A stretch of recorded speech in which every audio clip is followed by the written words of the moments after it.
So I'm going to do some updates on the G80 M3 today. So we had some issues with the release bearing and the master, basically the clutch hydraulic system, where we had to use the stock master with this setup because there's no aftermarket option there. The T56 release bearing that you use typically in these cars is a really big bore. So the stock master in this just doesn't have enough to fully disengage the clutch the way we want it to. So it's always just a little bit nippy, like when you go to change gears. So what we came up with is this bearing. So this is the standard T56 bearing that you see from Tilton, which I use on almost all my kits, which has a threaded base, and you can adjust your height of your bearing up and down.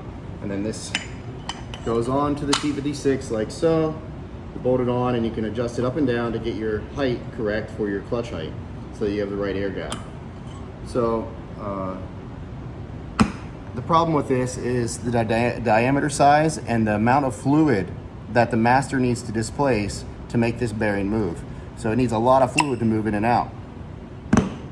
This bearing is not something they typically made, but they made this custom for me.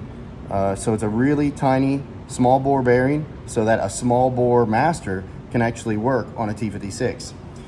So this bearing works the same exact as this. It's basically the same amount of throw distance allowed, the same amount of air gap you want to set up on it. It's pretty much the same as the 6000 bearing, and they made me this custom base. So I'm going to use these for some applications where we can't get a larger bore master in place. The only downside to these is you have to use shims on them rather than being able to adjust using the threaded base. So that's the only real downside to this. The big difference you can see, if I hold these up to here, is the bore size difference.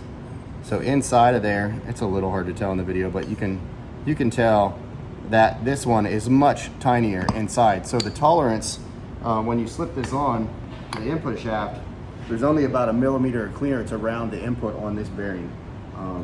The 6000 bearing has about 2 millimeters of clearance around there. So in order to get the smaller displacement amount, you have to shrink down the size of the bearing sleeve and the bearing assembly itself to be able to get it to where you can actually actuate it with a smaller bore master. So this is the solution, and this will allow us to use the factory master on the BMW application, and we're about to install it now and see how it works.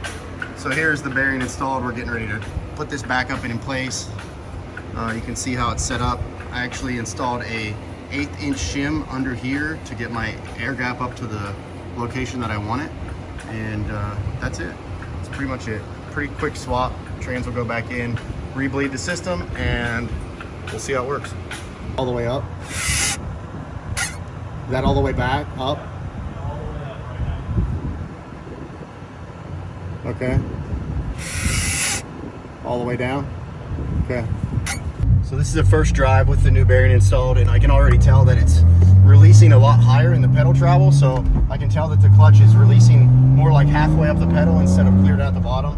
So that means I am getting more pedal travel, or I mean more bearing travel with each pedal depress. So that means we're getting better disengagement. And I can already tell when I shift into second and third and fourth that it's not so crunchy when I switch the gears. So everything seems really good with this new bearing.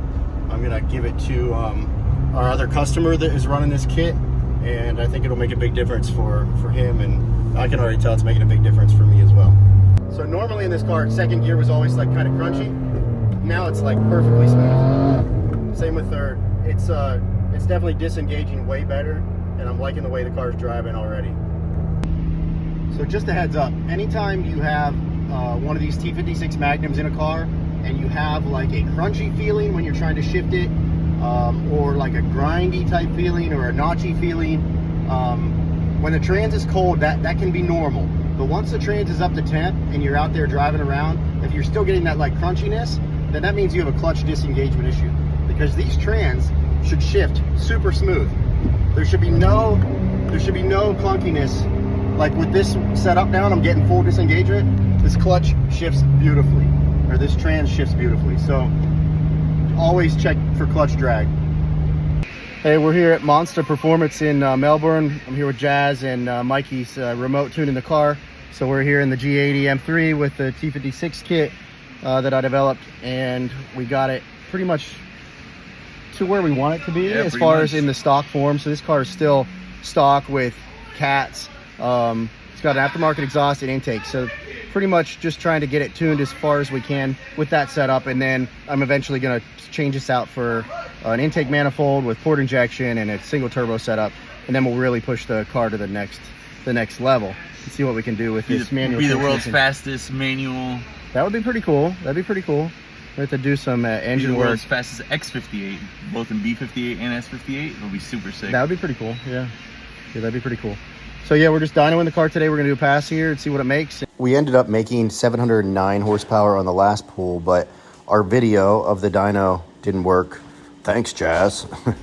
But yeah, it made 709 and 683 torque with a stock, pretty much a stock setup, intake, catted exhaust, and a tune. So I'm super impressed with these S58 engines.